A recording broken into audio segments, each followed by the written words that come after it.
Hello, guys. Welcome to now week 2 in NECC Overwatch, Purdue Varsity versus this week. It's University of Michigan. My name is Ryu. And I'm G Money.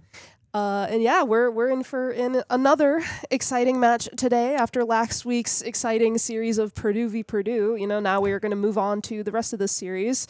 But now a completely changed and new version of the game, guys. We're finally into, the new 2026 Season 1 version of Overwatch with the 5 new heroes, all new sub-roles, new map changes, at the very least, to Gibraltar, which is something we see very often here in these series.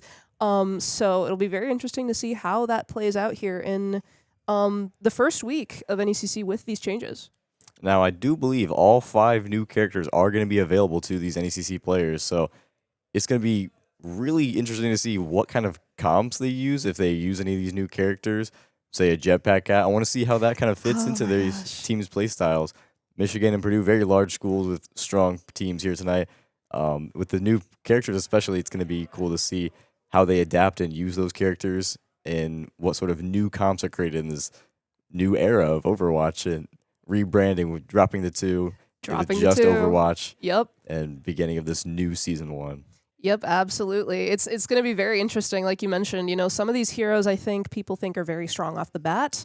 There's some heroes which, you brought up the jetpack cat. We were just talking before this of it'll be interesting to see, how things like that play out, whether these teams, lean into those new heroes because they're, for the unpredictability of it. Maybe they did spend time grinding out the ladder and getting to know these heroes, or if they're just going to try and take them off the table altogether, whether they're going to be like, we're not used to playing into that. We're not going to probably play it, so we're just going to ban it outright. It'll be interesting to see because I'm sure every team has their own version of dealing with such big changes. Obviously you see in competitive ladders people going to ban the new heroes very often, but when you have 5 new heroes, there's only so much of that you can do. So yeah, it'll be very, very interesting to see how that plays out. A lot also changed, in regards to the addition of all the sub roles with the changes to perks here and there for some heroes. There's a lot that's very new to the game, just changing how people think about the game and think about playing certain heroes. So that'll be very, very interesting to see how these teams play that out.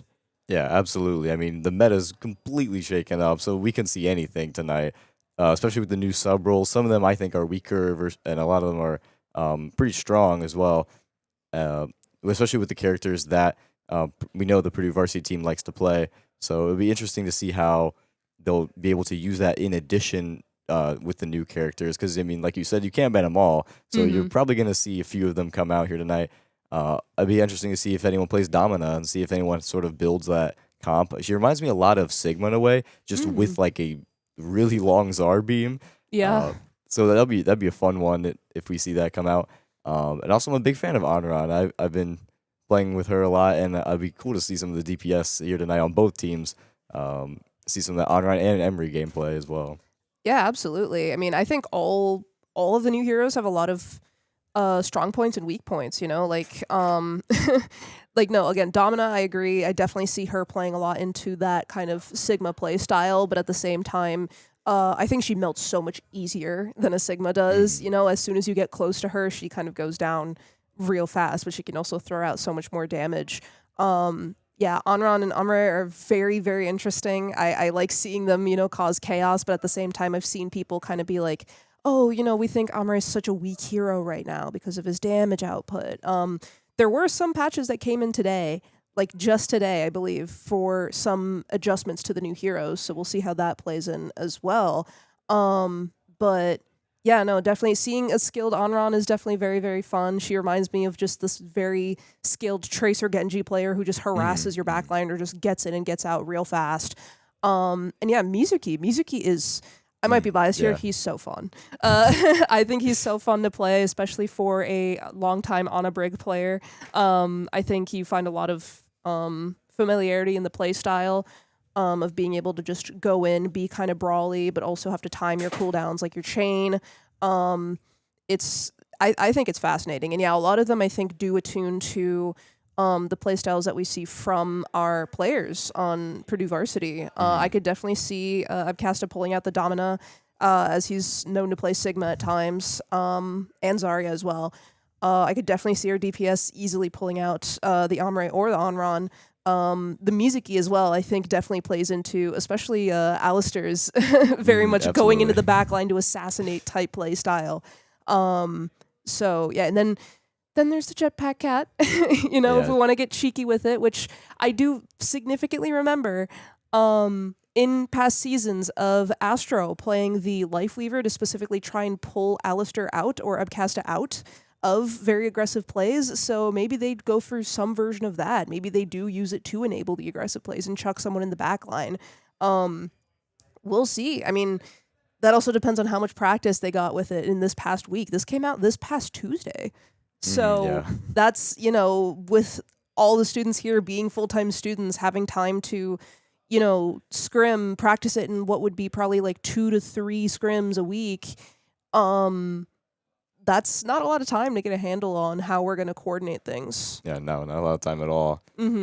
Like you mentioned with like Mizuki, I think Mizuki's going to be a fun one to see just because he does have that sort of flanking playstyle with his like TP ability where he can basically play more like a Lucio in a way and just like get some like quick little off angle and then without, like you said, without needing a life weaver, be able to just come right back and have just an aura of healing ability like Lucio, and it's going to be really, I think Alistair definitely would like to play a Mizuki. That'd be cool to see.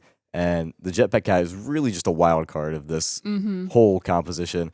The Jetpack Cat has so much utility beyond just the basic healing that a normal support would have. The utility of Jetpack Cat being able to just drag people around with the tether, that's going to be the most fun, entertaining to see, especially. If we see the Jetpack Cat just dive into the enemy, grab one, and just go for an environmental kill, that would be something to see here tonight and look forward to. Yeah, no, definitely. I mean, Purdue varsity is known to play very aggressive, be very oppressive, go in and start fights when you don't necessarily think one would start fights. So it's something they could play into with, every hero, honestly, right? Like, Domina has very oppressive poke. Onron's able to go in and out at will very quickly. Amra is able to just like keep pelting you with consistent damage. Mizuki can basically teleport. Jetpack Cat is Jetpack Cat. So there's a lot there to enable a very aggressive playstyle. And also the opposite in a way too. I feel like I've seen some very oppressive Domina gameplay already of people who play very passive. It's something that I've kind of been cooking up in the back of my mind of like, maybe this is the way Domina's meant to be played, of just kind of sitting back, like playing her almost like Overwatch 1 Orisa has kind of been like my little game theory of like, you sit there, you save your shield to use at a good moment when the enemy's pushing, but then you just try and keep space between you and the enemy. So I could see it definitely benefiting a more kind of passive defensive playstyle. Same with Amre, right? Amre can very easily sit and pelt damage from behind a shield or just by going in with a more brawly comp. He doesn't necessarily need to be going in super hyper aggressive or on a flank or something. So yeah, no, a lot of theories as to how these new heroes could be played because everything's so new. Yeah, with the meta completely shaken, I do see a lot of like what you mentioned with Domino, that sort of farther gameplay with the longest beam in the game and not really a lot of close up, like obviously like melee damage or anything like that. They do tend to go for that longer range of style and more hold the point and save your shield for a well-timed position to save your team. Her shield is just also really fun that you can break little pieces of it. It's completely unique in that way. And I think it requires a lot of more team coordination from the enemy team if you're looking to get through the barrier, to get some damage out on the people behind it. Focusing on certain panels, it requires a little bit more call out. So definitely requires a little more skill, and I love seeing that in Overwatch, being able to recognize that these players, this is kind of like how they're meant to take on these issues to defeat the enemy team. Yeah, you mentioned something about it needing a lot of coordination. I'm very curious now as someone who has been in the competitive environment before as to what those call outs sound like, right? You know, like Yeah. my best example of it is with Maywall, right? Usually you're calling like, oh, break center, break left, break right. What do you do with a Domina shield? There's so many little squares. You go like, oh, break left center. Like what must that sound like, right? Or does everyone just have that kind of tether in their brain to know like, okay, just probably break the center one that's the Domina standing behind? I feel like that's what I see most commonly happen. You know, so it'll be interesting to see how that also changes out because you know, it's unfortunate it's not something we can do like the WCS streams, but if we were ever to tune into how our varsity team likes to calm, it's very clear. It's very clear and coherent. It's something I love listening to. Abcasta as a tank player is very good with being able to fight plan, and the team's very good at being able to communicate almost kind of back with him as a leader. So, but with all of this new information out there that players need to kind of process and be able to communicate quickly, I don't like that. That must sound so strange, for lack of a better term, right? Like, and be so new to try and get used to. Definitely. Like with so much different perks and the different sub roles, there's just really no telling what's better than the other thing. You know, really anything's up for interpretation. Yeah, absolutely. As we now go in to see what that looks like for us in this new season of Overwatch, you know, we're finally about to go into our first map of the series here, Lijiang Tower, as we're used to seeing it. Everyone's favorite. You know, it's quick, it's snowbally. It gets an early lead going for whatever team can benefit from it, and we see the first bans coming in here. A Lucio from Purdue Varsity and a Bastion from Michigan side. The Lucio ban from Purdue is interesting, especially on a map like Lijiang where Lucio is a very strong character. Yeah, no, absolutely. And the Bastion as well. We're going to be going back here just for a little bit, waiting a tiny bit longer because the teams are handling some sort of technical issue. But yeah, no, those bans. You know, we immediately see they're not banning any of the new heroes, so that's interesting. And also, I forget if I mentioned this already, but seeing how teams, if they're going to prefer to ban the new heroes, or they're just not playing them altogether, or they're just okay with, you know, whatever new is presented to them. They're saying, bring it on. You know, you're not going to be experienced enough at the hero anyway. It's only been a couple days, so do what you will. So we already see that on the table. No bans there. The Bastion too is interesting because I don't believe Purdue Varsity likes to playing the Bastion. No, not normally. Not to my recent memory. So that's kind of played out in Purdue's favor here. As we go into this first map, we see no new heroes coming out here in this first match, folks, unfortunately, or this first round, but we do see the Vendetta coming out here from sub 1 on Purdue Varsity side.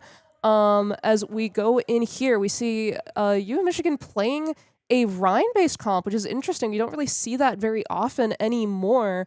As the players kind of clash here in the middle of the point. Neeb already on the Tracer, as we know him to do, getting that quick and early pick and already going in to try and poke out the Rhine. He has no reserve whatsoever. He's not afraid of the Rhine or the fact that the team might be brawling heavily together. Abcasta over there on the side, over in the white room, getting that flanker, that Cass who's trying to possibly take in space from the side. It seems like Purdue Varsity is just playing into the momentum fast and quickly, given that their heroes are kind of, well, their heroes are slightly more mobile. There's only minor differences in the Winston and the, the Vendetta, but that's going to be enough for them to keep this momentum, be able to stay alive here. Yeah, and looking at Neeb here in this like few opening plays, Neeb has a lot of ballsy plays, especially just going straight into the face of T-Shark, the Rhine on Michigan, being able to just completely like ignore the potential threat. Ooh, yeah, we see Abcasta there possibly just in an effort to try and exchange picks there. We saw sub 1 go down early in that fight after getting out from potential poke. We see though Purdue Varsity kind of trying to make up for lost space. Neeb here already sitting here in the back in their spawn, potentially looking for a cheeky pulse. But yeah, we saw eventually Purdue Varsity just kind of getting pushed out of their space there, trying their best to keep pressure, but not being able to do so because they lost one there. Ryan coming out here with the Shatter, not finding any purchase off of it. Alistair coming with the Kiriko ult. here to push back with that momentum. We see Neeb successfully find someone with that pulse bomb as well. So Purdue varsity still being able to maintain that pressure despite the fact that Michigan did win that previous fight there. It seems like Point wasn't able to go to them. They were just too slow to get there. Yeah, Purdue varsity held on very well there. It looked a few fights earlier they lost Abcasta, but were able to maintain the fight and maintain the position well enough to keep Michigan off of the point, especially in this Ryan comp that likes to move more as a single unit. Astronaut does go down as the ulting Abcasta tries to get Michigan off the point as they pick up around 93% here. The Ryan getting very low and falling to Falling as Abcasta. well. Yep, we saw a lot of ult exchange there. We saw Neeb getting hit with the Tidal Wave from Astro. We saw Tidal Wave coming out in response from Michigan as well. They went in with the Kiriko ult too. But once again, Purdue varsity able to just maintain that momentum and that pressure the entire time. Even when they lost picks, they knew exactly what they needed to do to just kind of maintain pressure here. Oh, we see a pause coming in here. Probably again some strange technical issues. Today's a little bit full of little technical issues here and there. We apologize if things seem a little scattered from the caster's desk here because we also don't have game audio in our ears. Fun fact. Hopefully it's coming out to the stream well. But yeah, so unfortunately a little pause here, but we'll get back very shortly.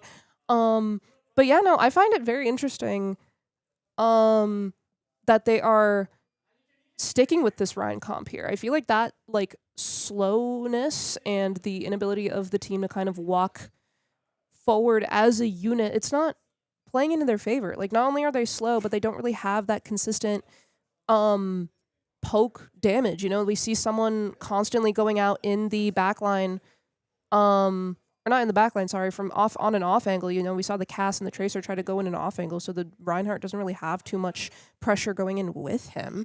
So we'll see if that makes a change. Also, just to report as well, this pause might be a little longer than expected. We apologize because it seems like they're having to change one of the players out to a new setup over here on the Purdue varsity side. So we're going to be waiting while that happens. We apologize to everyone watching, but hopefully this should be quick. I see people going back and forth here trying to figure that out. But yeah, no, thoughts. This is already very interesting. Again, we're seeing in a meta where we were talking about expecting new heroes, we're seeing a Rhine comp come out here, which I think is so interesting.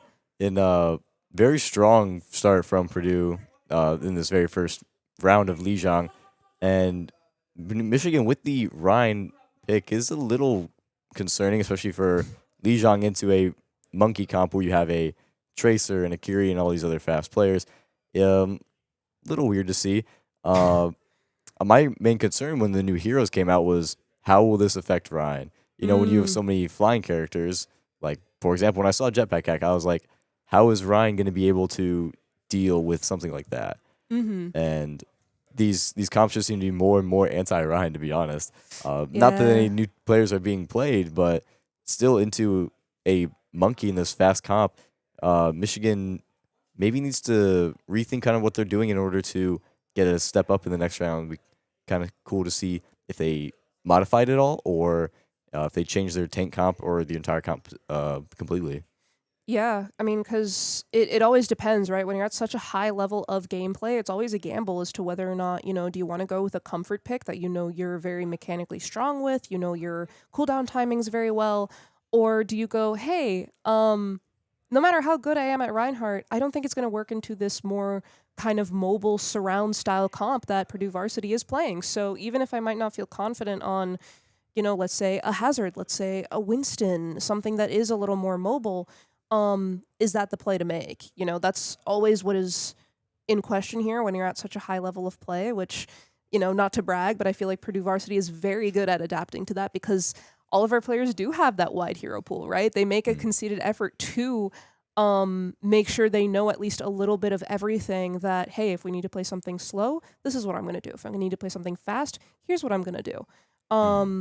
So that'll be interesting to see if that pick comes in, or that switch comes in already in what will be the second round. Hopefully, I assume that we will be going back into just the second round. There are some instances where sometimes technicalities will make it to restarting the entire map, but hopefully that's not the case. As I hear we're about to go back into the map once more.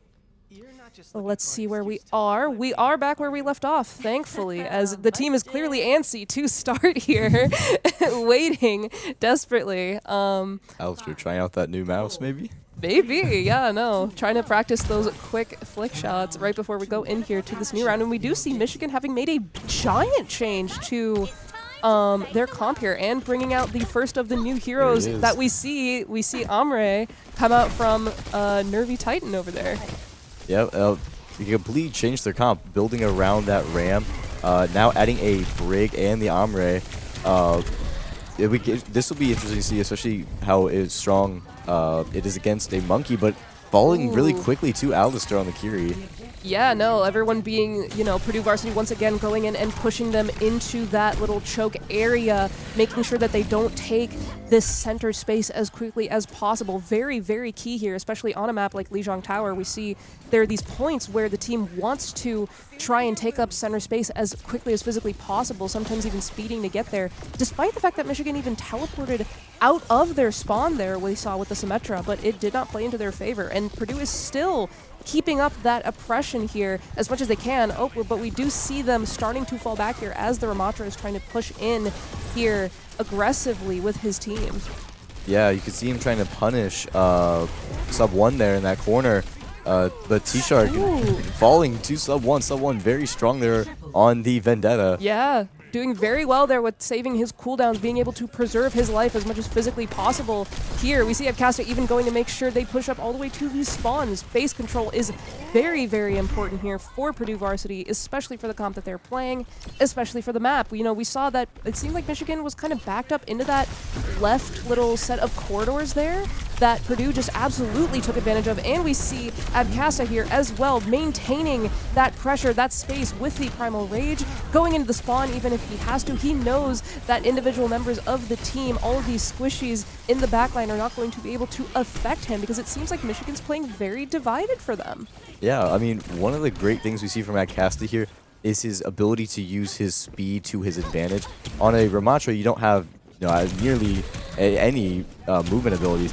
So being able to control the pace of that, Abcasta played it very well, target prioritizing the squishies there in the back line, and popping ult, knowing his team would follow him to just completely dominate and own this space. Nevertheless, Nervy Titan there on the Amre. The Amre ult coming out here, you know, is this a result of the team not knowing how to play into that extremely well? Because we saw the Brigitte ult come out there as well. That could have also helped him sustain himself a little better in the sky. But we do see Purdue coming out here with the Kitsune Rush to try and push things back a little bit, but Michigan will respond with the same. But Tobywan going down, actually, in the midst of his ult. T-Shark also being put down really, really low on the Ramatra. Everyone being able to play their health extremely, extremely well here on Purdue's side. They won't even give up a single tick here. Very unfortunate for Michigan, falling 2-0 here on Lijiang to Purdue. Purdue played that very, very well, being able to control the entire momentum of that game. We mentioned this is a team that likes to play oppressive, likes to dominate their opponents, and Michigan, they're only able to either even contest point there at the very end with the Ramatra. But Purdue having such a large ult advantage, able just to Wuyong ult the Sub 1 on the Vendetta and just completely shut down any attempts to flip that point at the end.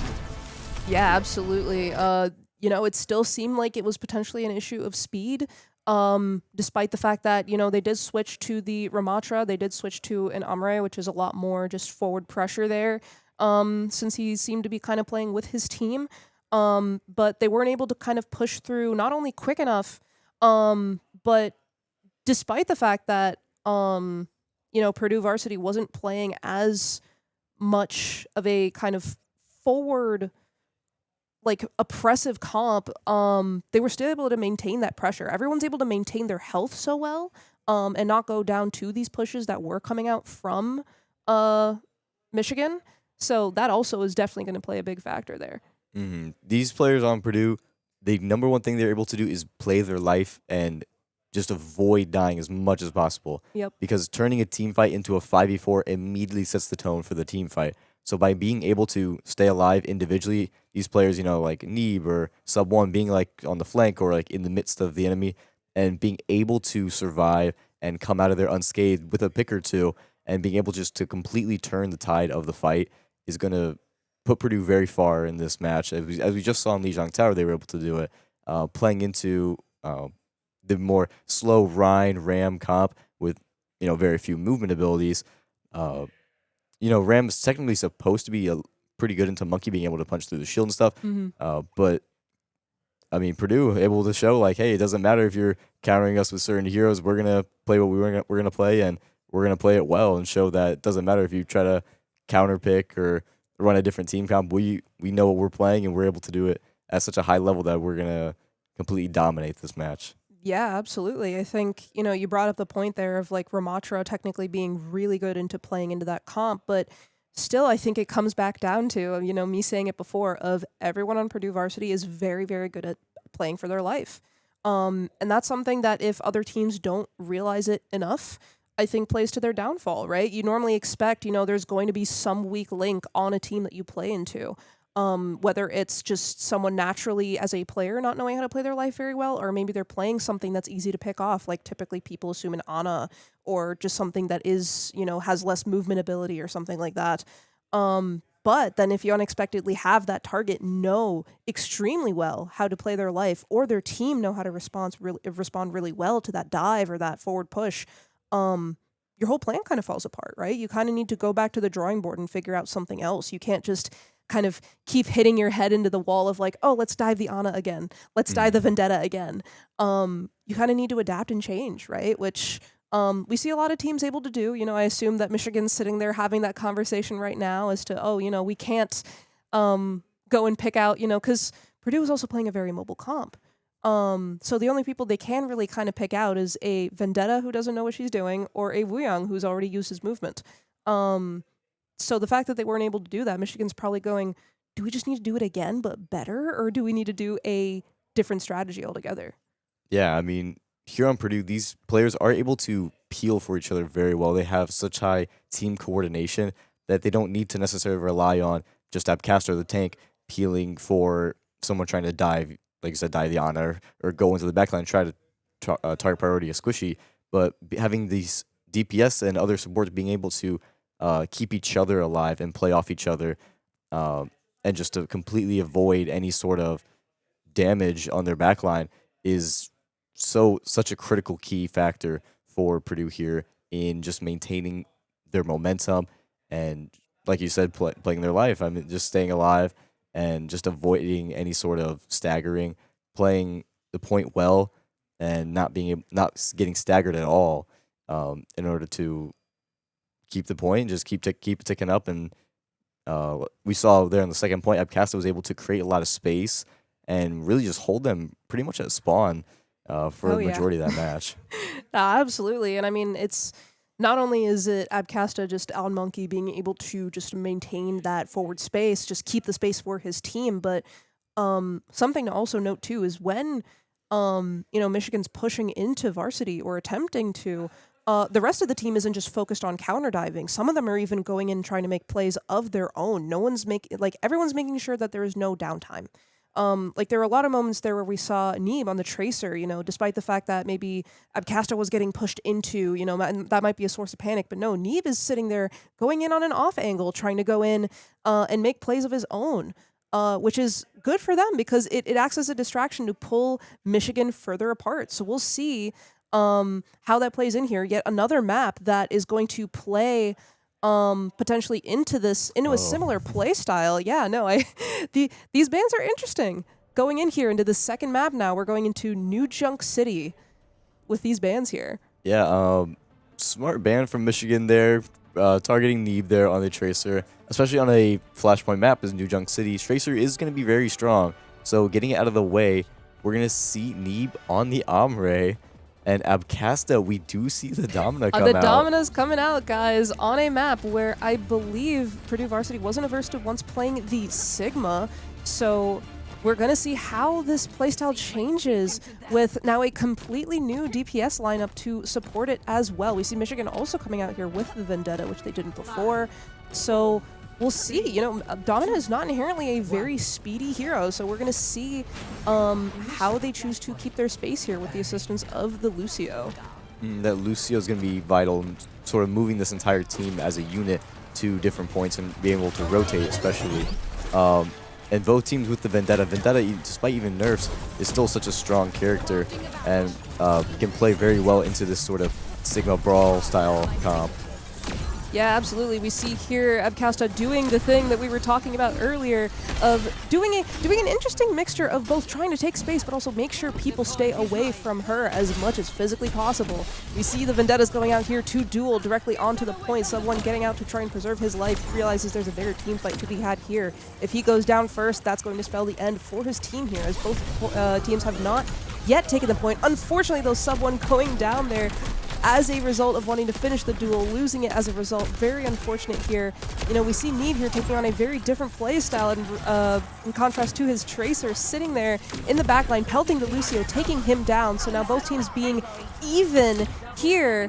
Abcasta, though, trying to make up the difference as best as he can, and we see Purdue is going to flip the point back into their favor. It seemed there is because of the fact that they lost Sub1 first, I believe, in that fact. In that fight, Michigan was able to capture the point first, but Purdue will take it back. Michigan had a pretty strong opening there, able to just rotate onto point and play, especially from from this perspective on the left side of this point. The Ram Shield actually providing a lot of support for the team, keeping them alive and safe from the Domino ult. And as we see the Hamre ult come out, we'll see if it finds anyone. Toby-Wan getting kept alive by his supports, but Abcasta target priority getting to lose there on the Lucio. Yeah, wow, no, being able to just constantly maintain his space and pressure onto the backline as Toby-Wan is kind of forced to kind of divide himself there from his team. Abcasta takes advantage of that as best as he can. Yeah, NECC, you know, even if the Omri ult is not even able to find many picks, what it does is just maintain a constant threat in the sky. It's something that people need to look at and position around no matter what.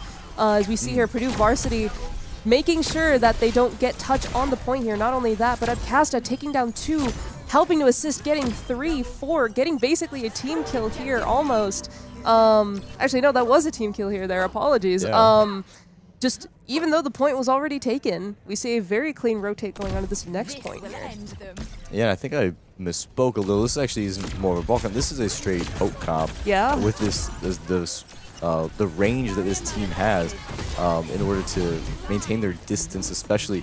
And as we see Michigan come out with the Genji, I'm kind of concerned about how that's going to play into a beam character and a Vendetta here that can go through a lot of what the Genji has. And we see Michigan falling very quickly here to Purdue Varsity as they try to get this point. Just resetting there on the Curie, and Purdue's going to start off with this point and winning the first fight there. Yeah, no, we saw a lot of ults come out from both sides. I believe it was Abcasta who opened the ult with Domina's ult, Panopticon, and then potentially that causing them to be able to keep space here. We saw support ults come out from both sides as well, definitely attributing to both teams being able to survive that fight as much as physically possible, but Purdue Varsity still, because they probably opened up that fight and played forward, pushing into the team, it played into their favor. We see the rest of the ults coming out here as well, with NECC getting 3, I believe 4 maybe, with the help of his ult on Omre. Once again, we see, despite the fact that, you know, I would agree that Purdue Varsity is playing a very poke-heavy comp, with the Vendetta serving as more of a flanker or side off-angle push to try and assassinate people. Ooh, we see NECC go down there as a result of an overextension, potentially. And the rest of Purdue Varsity might as well. Very unfortunate.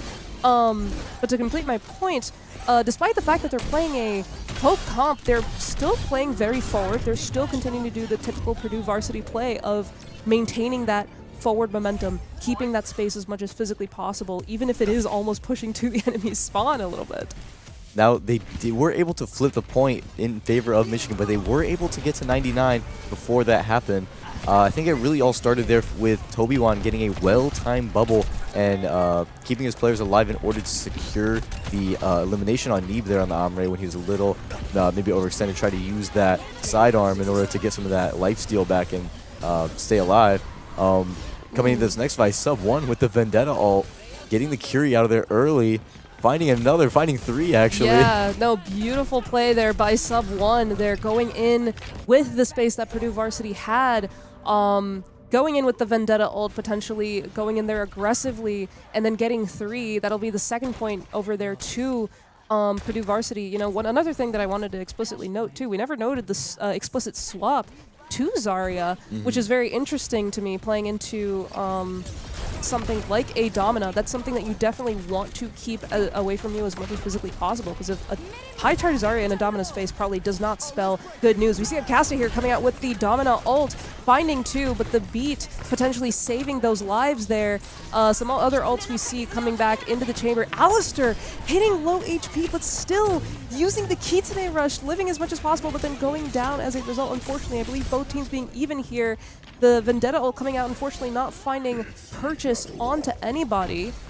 The point hasn't even opened up yet, guys. No, it hasn't. Or no one's even really taken the point. Ult fights are happening. Neeb once again, yeah, coming out here with the Ombre ult as well to try and make sure the team isn't able to regroup and come back in for a good push. A good grab here coming from Toby1, getting 3, I believe, but not being able to find anybody because of the beat coming out from Astro. And Purdue Varsity is able to stay alive and, again, just keep that pressure up. The point is just now flipped to Purdue Varsity. There was a lot of ults in that team fight just to secure point. So much to think about there. I mean, we saw this sort of battle between old beam versus new beam. Yep. And sort of forcing out on both sides of the Lucio ult. We saw there at the very end with Toby1 using that good grab and genius response by Astronaut by keeping the team alive with the the Lucio ult there. And as we see more ults coming out here, we see the Domina ult, like, once again from Abcasta. Maybe we're going to find one. Sub 1 able to find the Kyrie in the backline, yeah. In the midst of this chaos, we see the Blade also coming out here. They're wanting to push in fast and hard into this comp that ideally should not be able to handle that kind of fast forward pressure here, especially from a full high charge Zarya and a Genji Blade. But Purdue not going down. Alistair going down, being the only one here, but after getting an exchange on the Zarya, which I would argue is a bigger pick in their favor. You know, once again, we see another example of Purdue just playing their life extremely well. Michigan trying to go back in for another push here. They see the point coming down to 99 and make the switch over to the Wrecking Ball to try and help facilitate that push, make sure he's there on the point. Neeb, though, able to maintain, once again, you know, consistent pressure are the words of the day here today, as Purdue Varsity, despite the fact that supposedly they're playing a comp that should be very easy to collapse onto, able to maintain their health and their control of the point the entire time.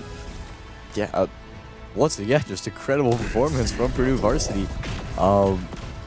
They were just able to, like, that last entire point was really just one large team fight that just kept going on as people just kept coming back from spawn, and the fight never really ended. There was always just some sort of momentum. It kind of swung both ways, back and forth, but ultimately Purdue Varsity was somehow in the background just completely controlling point and keeping Michigan off it. And I think a lot of it had to do with the smart ult usage that we saw from Purdue Varsity side here tonight. Yeah, for sure. I think, you know, control is another key word here where, you know, we kind of saw there a little bit in that play of the game where we saw Neeb playing that Ombre. I think the fact is that Purdue's able to scatter Michigan a lot. They're having them be very scatterbrained, having to be play very reactively almost, with just having to react to, you know, a Vendetta potentially going in on an off angle. Again, an Ombre just approaching on an off angle. A Domina who's able to just, again, be just consistently oppressive. There's too much to look at. And again, the fact that potentially they're new heroes is probably a lot to also process as well. You know, it's not as registered in muscle memory for these players. So it seems like they just have Michigan very scatterbrained. I'm very curious to see how they respond to this, though, because we are now in match point in this series. So things are now very dire. You know, Michigan either needs to bring out something tried and true or try something completely new. Yeah, and one of the things we were looking forward to seeing was the Domina, and Abcasta we saw played the Domina there.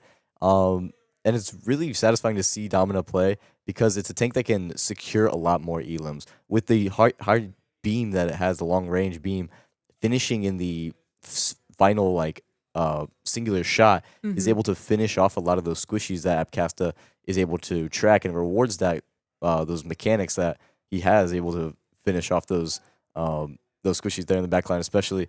And like you said, I'd be kind of curious to see, how do you respond to that? This is match point. I mean, if Michigan is wanting to completely, flip us over, I mean, we have to lock in. We have to basically look at what we've been doing the past 2 rounds, see, okay, what went wrong? What was Purdue able to put on us that we weren't able to respond to, and completely change your comp and playstyle in order to accommodate that. And with the Domino especially, it's such a, obviously new playstyle to think about how to counter. But I think if Michigan, if you're really going to have to analyze sort of, we're getting scattered, what can we do to stay together more, play as a unit, and just avoid the overwhelming pressure that Purdue is able to put on, even with the Domina, dominating the team. Yep, the Domina dominating as her character is almost meant to do. One thing that's very interesting there with what you just said, I was thinking in the back of my head, both of these maps have been very brawl heavy, I guess, despite the fact that, Lijiang's very enclosed and Newjung City is, very wide open, but they've been very brawl heavy, especially with the comps that were picked here. So I was like, maybe this isn't Michigan's bread and butter. Maybe they're prone to more playing something like a dive comp on Gibraltar or something. But first of all, that's not what we're going to see here for this next map. But second of all, with their problem having been this scattered play style and not being able to sustain themselves, that's probably not their bread and butter, is what I'm going to guess here. Coming out with these bans here as well, very interesting, with Purdue Varsity banning the Kiriko and Michigan banning the Vendetta. I understand the Vendetta ban for Michigan with sub 1, but the Kiriko ban. I mean, Kiriko is, always such a strong support, but at this high of level, these support players can really play anyone, and depending on how they want to, progress, depending on their tank and their build for this next match, I think the supports will be able to just sort of play whatever. Oh boy. Everyone Both sides. On both sides, we see Fika, the Jetpack Cat, as well as the Onron coming out here for U of Michigan, and the Domina being a returning character here on Purdue Varsity side. And we see the May Bastion. I'm going to be honest, it's going to take me a second to see how Purdue Varsity intends to play this comp. U of Michigan kind of still going, despite the fact that they have the Jetpack camp, they are going with the Rhine comp once again. I think it's a very similar playstyle I expect to see to Lijiang, what we saw from them. Now, this might be one of the most fun matches to watch. We're going to see some crazy plays with these Jetpack Cats on both sides. Early on, we see sub 1 on the May, finding the Tracer there, sort of. Yeah, marking the Oh my gosh, yep, marking the Reinhardt. The Reinhardt almost going down, but no, the Jetpack Cat coming in to save the day here. I feel like that's the first time I've seen a Jetpack Cat not pull someone in and actually pull someone out. I bet everyone here is familiar to all the silly plays we've been seeing with that thing. But now, the one also thing about Jetpack Cat is being able to be very good with your movement here. We see almost going down here. Going down here now as a result to Abcasta poking what CVG Neeb started. You need to be very, very good with your movement, almost like a Mercy, to be able to avoid a very good hit scan player or just oppressive poke here. Yeah, and what's crazy about the cat is that she's so fast, being able to just zip around the map and just completely be like a fly, almost very hard to hit. Toby-Wan does go down on the cat to Neeb. Great target priority there from Purdue, not wanting to deal with the flying Rhine situation there. Yeah, no, absolutely. We see it's very interesting here because with the May and the Bastion, you could almost argue that Purdue Varsity is playing a now new evolved, Overwatch 2 no more, Overwatch version of that Rhine comp. They're trying to, despite the fact that they have Jetpack Cat there as almost an emergency lifeline to get people out of the mayhem. We see Caster probably just keeping that forward pressure and making sure he keeps his shield up for everybody. But then sub 1 and Neeb, they're kind of the ones just making sure they mark someone down and take them down fast. Jetpack Cat here just proving to be a relocation tool, a very quick and swift relocation tool for the team here. And that's why we see a lot of the cat being played. The Shatter coming on Shatter me. hitting 3 there, taking down 2 of those, being the ones with ults there that could have potentially maybe even turned that fight for them, but to no avail. Very good Shatter there from T-Shark. Switching the bot over to their favor, finishing off Alistar as well with a little bit of a stagger. We'll see potentially the bot now moving in Michigan's favor. I see now, where are they taking this Reinhardt? Are they taking him to the spawn? With no Shatter. I never would have seen a jetpack cat bring a Rhine to the top of the roof of Oh my. Yeah, no, pulling Neeb into the sky to make sure he has space for his shift, nanoing him as well to create a turret in the sky as a threat. Yeah, it seems like, once again, maybe Michigan was going in for an interesting play there of setting up on multiple angles. We saw the Dragon come out there as well to try and punish what Purdue Varsity was trying to set up in the sky, but unfortunately not finding land there. Again, I think it was another recipe of Michigan getting scattered there a little bit, as we see Michigan also switching back onto the Onron, which they had switched off of in favor of the Hanzo for a second. And now both cats do have ult. We do see Toby1 grab the Domina there. But it's getting taken punished though. You're not going to drag off Domina that easily. We see, trades coming out here. We see scattering coming from both sides here a little bit. Sub 1 going down there also in the midst of this scuffle. We see Nervy Titan just barely getting out here with 14 HP. Very, very clean movement here in taking out Astronaut. Very unfortunate though, Abcasta following up on that. Very beautiful play there by Nervy Titan on the Onron, to be honest. Very good follow-up from Abcasta. You probably heard a call-out from Astronaut saying, hey, this Onron's low back here, just waiting on the health back. Yep. And the Domina coming around the corner, completely annihilating Nervy Titan there on the Onron. Yeah, no, it seems like, in a slower but similar methodical fashion, it seems like Michigan's trying their best to clean up and take these side angles, make sure, again, Alistar lurking back there in a little corner, taking him down. Both teams now being able to reset here. We see the Bastion being pulled up onto the high ground there for an ideal spot for his shift, his turret form there. Astronaut going down now as a result of him flying through the sky in the open, potentially.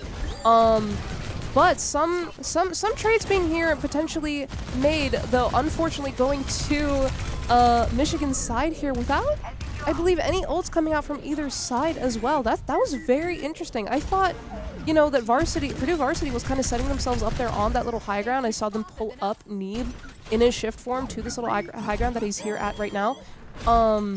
But Michigan just kind of rotated around it, and now they're also coming into this fight with 4 ults, which is very scary. Although, yeah, maybe they may recognize that as Purdue going in here, trying to get an early pick on this fight, and the rest of the team responding to that now too.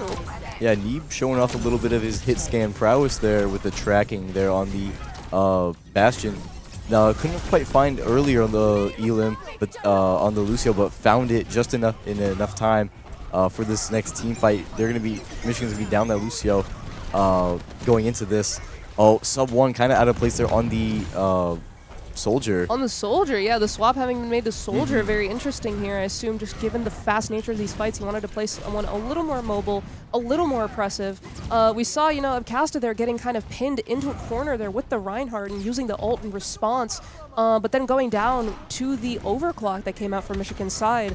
Very unfortunate there, but we do see, once again, these fights are coming back quick. The teams are resetting here real fast thanks to the fact that they have the Jetpack Cat for assistance. Alistar getting a pick onto the Baptiste despite the fact that he immortality'd himself, but Astro going down there once again, like you mentioned, like a fly, moving fast, but also means, if you're high up in the air, you can get taken down real fast.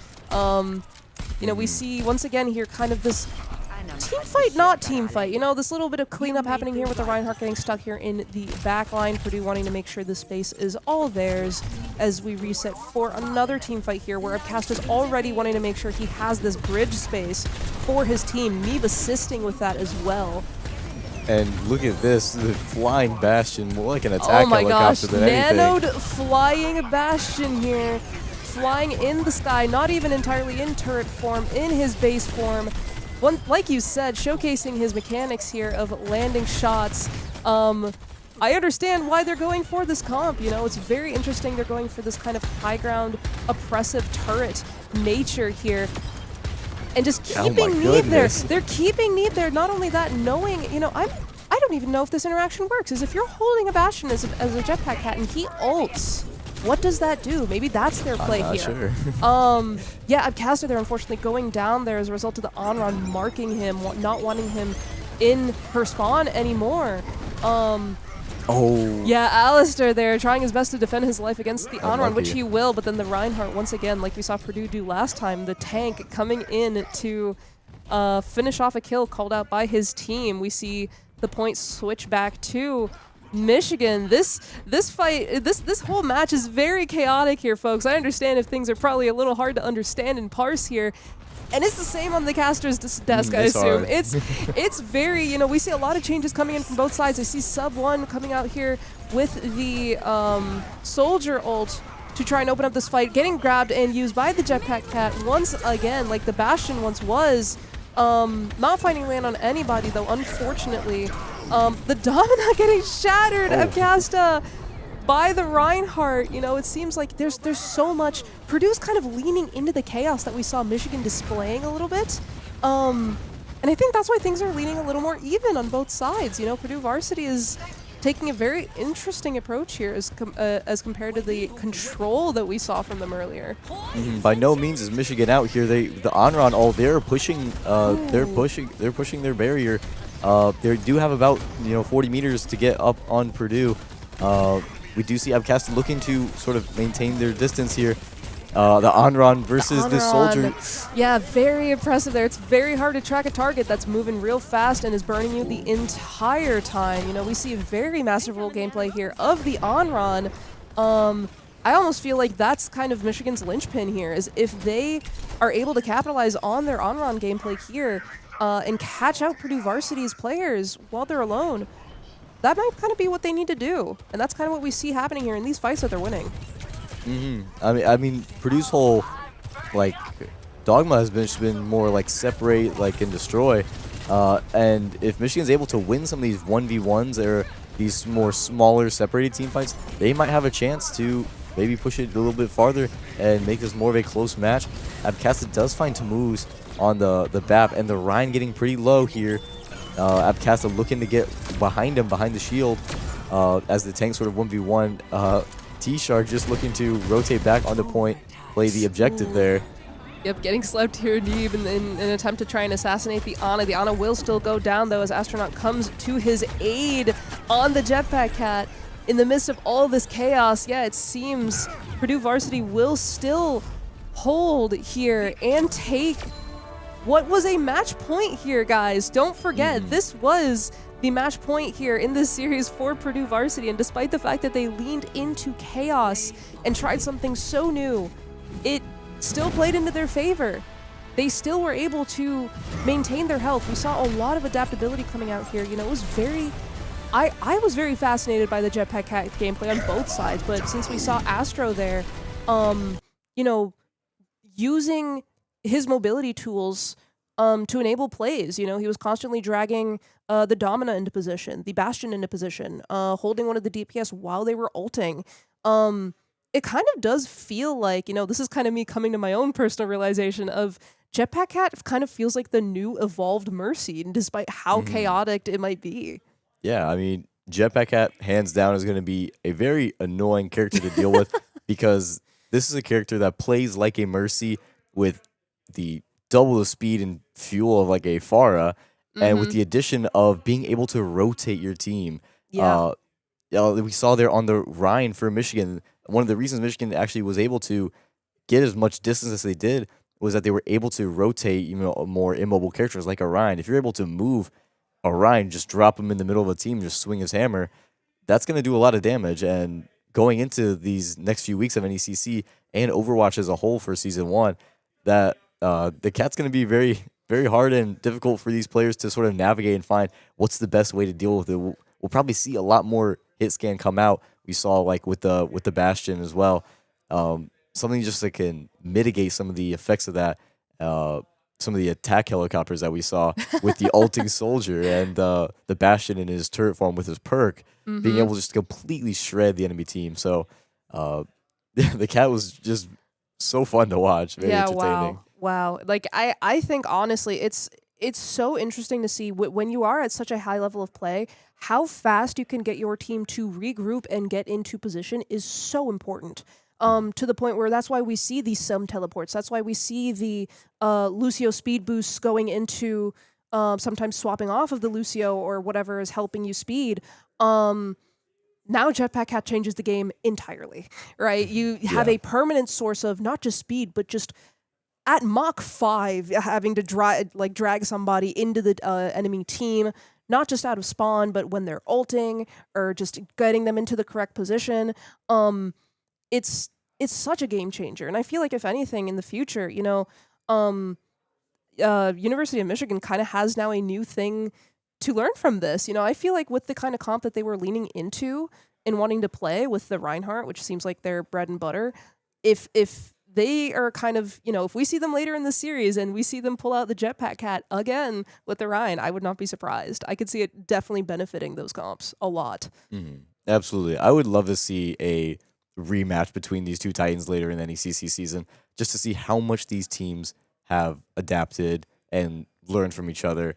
And then, especially as the meta grows, I mean, this is a completely new season, and things like a market and like an economy, things just kind of like naturally work itself out in ways.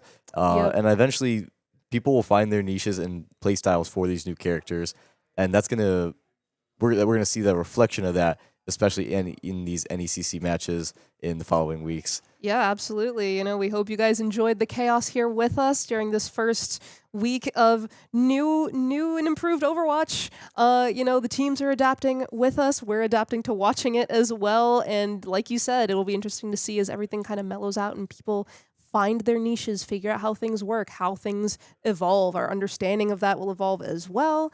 Um, you know, we appreciate you guys watching and enjoying us along for this journey. And yeah, no, that was a very fun, interesting series. No, I believe last week wasn't a 3-0. Or it was. I can't remember off the top of my head. But another win in the bags for, yes, it was another 3-0 for Purdue Varsity. So another win in the bag for us. So stay tuned here for next week's match where hopefully, not biased, things follow the same pattern. Mm-hmm. Who knows? But yeah, no, thank you guys so much for watching today's match, and we'll see you guys next week. Same time, same place. Bye, guys.